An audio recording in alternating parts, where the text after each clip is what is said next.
Welcome to FailCraft, the podcast where we dive into the messy, real side of success and explore how setbacks become the stepping stones to growth and clarity. I'm your host, Ezekiel Iferia, and today's guest is Bruno Pešec. He is a man who fixes broken innovation. He has worked on a regulation-defined freight train, designed an award-winning board game, and advised some of the biggest companies in the world. But he is also a serious martial artist who has been training for nearly 30 years and runs his own dojo. He applies that same fighting discipline to business. He's here to talk about why most innovation projects fail, why executives are actually terrified of new ideas, and how to stay calm when you are fighting a system that wants you to quit. So, Bruno, it's an honor to welcome you to the show. Thank you for joining us today. So happy to be here, and thank you for generous introduction. Great to have you here. So let's get started. Your bio mentions that you worked on a regulation-defined freight train. So when you are building something so new that the rules don't even exist for it yet, do you have moments where you think this is going to fail because the system won't let it exist? So in that specific story, I was young and arrogant, too arrogant to think something could fail.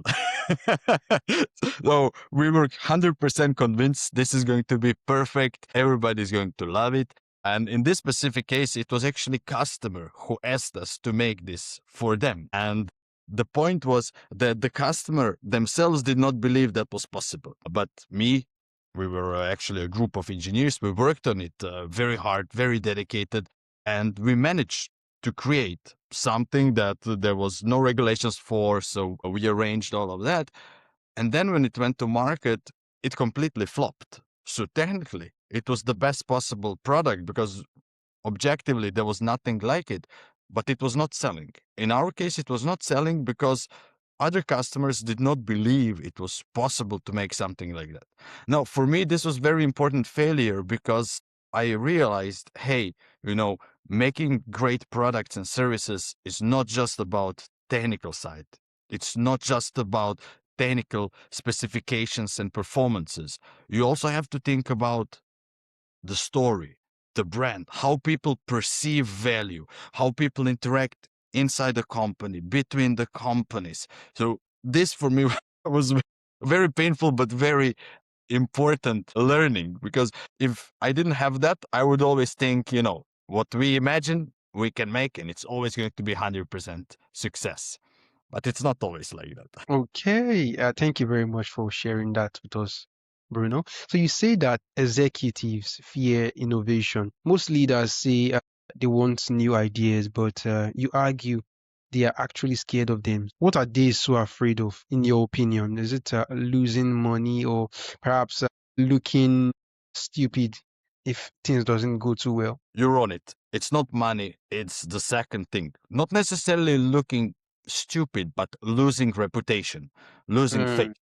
Because innovative ideas are always the riskiest ideas. They're always most likely to fail. That is normal part of innovation. So ideas often fail, not because somebody is incompetent, but because they're uncertain. And we need to check if they work or not. So executives, they build up a reputation. They build up a position. They have a lot to lose if they back something that will not succeed. So there is an important reframing that must happen.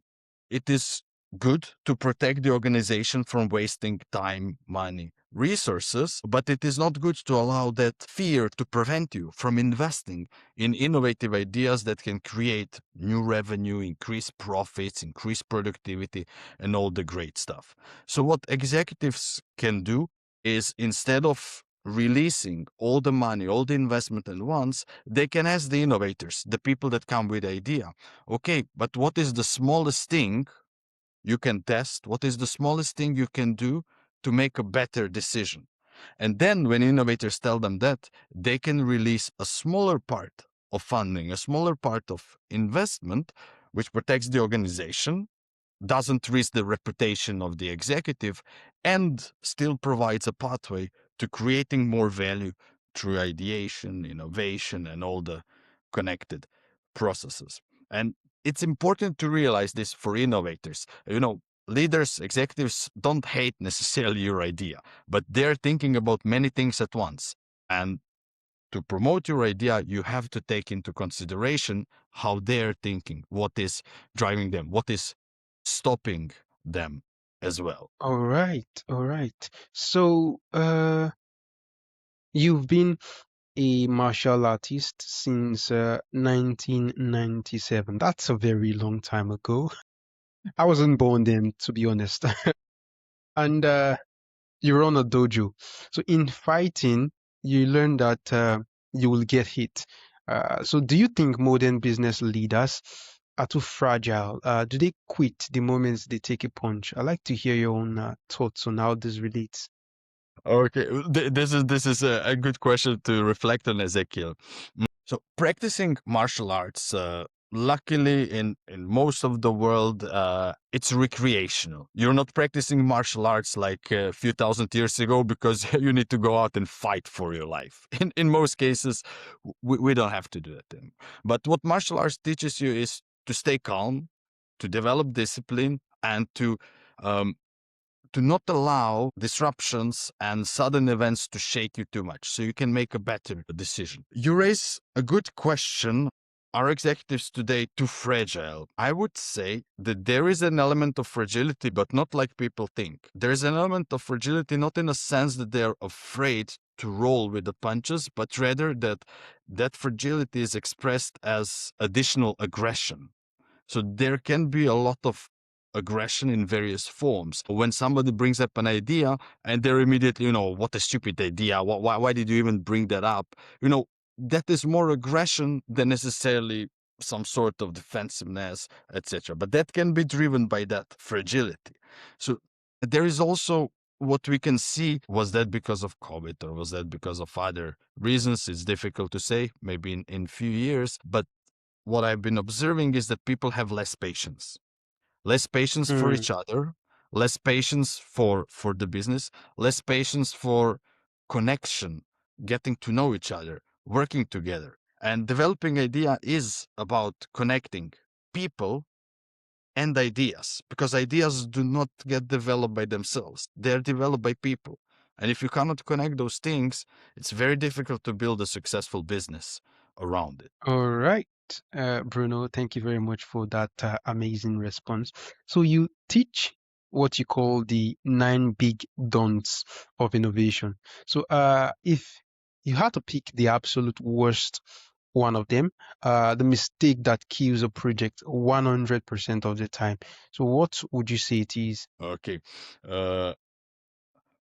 100% of the time, that would be orphan ideas. What I mean Mm, by that is when there's an idea, but nobody's associated with it. Is it Ezekiel? Is it Bruno? Is it somebody else? Who knows? But it's a good idea, and we will find good, smart people to work on it. Why that fails is that innovating in established companies is difficult work. It is tankless work. You will fight the organization, you will have fight the customers, you will have to do a lot of extra work in addition to daily operations that are just challenging. And if you have absolutely no ownership to the idea, if it didn't come from someone, it's very unlikely that that idea will be developed all the way to the end. Another part of orphan ideas is that they are sometimes produced by leaders. So somebody had a brilliant idea and then they threw it out there and they expect that people are going to pick it up and develop it into something brilliant. So every idea must have a person associated with it. Ideally, the person who came up with it, because they have most skin in the game. And you really need skin in the game to go through the challenging work of actually innovating, because innovating is not walk in the park. It's not colorful post-it notes and beanbags, etc.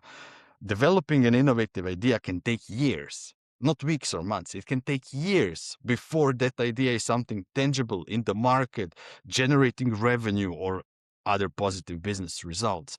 And, you know, you have to have accountability and connection and skin in the game to be willing to go through that journey. Okay, all right, Bruno. So you created a board game called Plain Lean to teach entrepreneurship. I'd like to know what's the point of the game. So is it to let people feel safely on the board so they don't go out to lose millions in real life? I'd like to hear your own thoughts on this. Well, you immediately got it. So you immediately got most of it. Board games as educational tools work because they simulate real experience. So you have real emotions even though we are playing a game, which makes Mm, it easier later to connect that emotions to real insight that you had while playing the game. The game is better than, you know, going through slides or reading a book, etc., because it creates this simulated reality, even though it's simplified. And of course, everybody likes to play a good game. yeah. Makes it much easier to engage, to have fun, and sometimes it's challenging because people are having so much fun, and you have to pull them back. Hey, we must be learning, not just having fun. And that gamified approach to learning in general is a very potent tool, not just for playing lean, but anything. If you have some internal training that you're setting up, think about ways you can make it a little bit more fun, a little bit more gamey, because that really increases that learning outcomes and recollection later on. And if you can connect it to actual on the job training, that's great. Then you have the best of all the worlds. All right. So for the listener right now who has a great idea but keeps getting rejected by their boss, so what's the very first move they should make to change that constant no they get to a yes? Okay. Well, first, what I would recommend is spending some time by themselves to pressure test the idea. Remember, you want to be spending ideas, not money. You should be able, to crumple idea, throw it away, and use another one. Every business idea, I'm talking about business ideas, should answer who is it for, what is it about, and how are we going to benefit. Who is it for is about being able to say, what customer or what segment are you serving? What is it about, how are you serving it? What are you giving them? And how are we benefiting is not just for me, but for innovation, there must be value for the customer and also for the innovator. If you're an entrepreneur, if you're in established organization, you have to be able to answer these three questions. If you cannot answer these three questions by yourself, you don't have an idea, you have a thought. So first thing, you want to make Mm, sure that you actually have an idea. When you have that and you're able to write it down, then don't run off to get that yes yet, but find a peer, a colleague, someone you trust, and ask them if they could hear you out. Tell them about your idea. Don't try to sell them. Just describe your idea to them and ask them to report back to you. Okay, how would they now describe your idea in their own words? If what you hear from them is similar to what you told them, then you have an idea. You have an idea that you can communicate and others can understand. Now you can go and ask for that. Yes, you might get a no, but then you know that it's not because your idea was not understood. It is because maybe idea is not promising enough. You need to work on something else, but you eliminated that part where you did not even present an idea, but something unfinished. all right, all right. So you talk about augmented strategy, combining data with intuition. So, do you think that many smart leaders hide behind data instead of trusting their gut when it's time to make a hard decision? I think, or I have observed the opposite. They Mm, rely on their gut, but they will say it's based on data. Now, what's important mm, to understand is that your gut feeling is data as well. It's just different type of data. We get the best results when we combine our experience, our lived experience, with the data from the research, numbers from the organization, numbers from the market research, numbers from strategic research, insights, etc. When we put these two things together, then we make the best informed decision. That's what we're trying to communicate in augmented strategy. It's not one or the other. It's two coming together to create superior results. And we're seeing something similar now with the boom of AI technologies, large language models, ChatGPT, similar tools, where there's a narrative that, it's one replacing the other, the human. The best results, the companies and leaders that have the best results, they're combining technologies with their decision-making processes. They're augmenting their processes to get superior results faster. It's not about replacing, it's about reinforcing, empowering, augmenting. Okay. So, Bruno, I'd like to ask you a personal question, if that's okay with you. Sure. Great.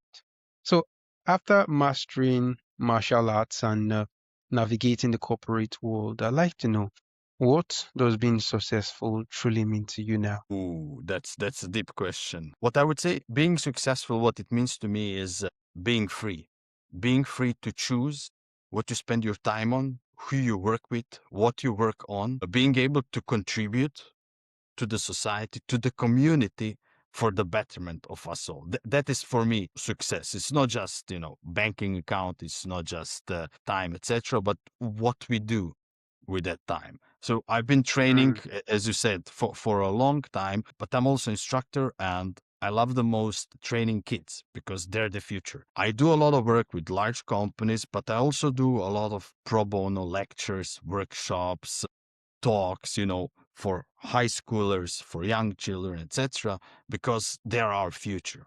And for me, success is being able to give them a little bit of what we know so they can do something even better when they grow up a little bit. all right. That is indeed an amazing response, Bruno. Great meaning you've attributed to success there.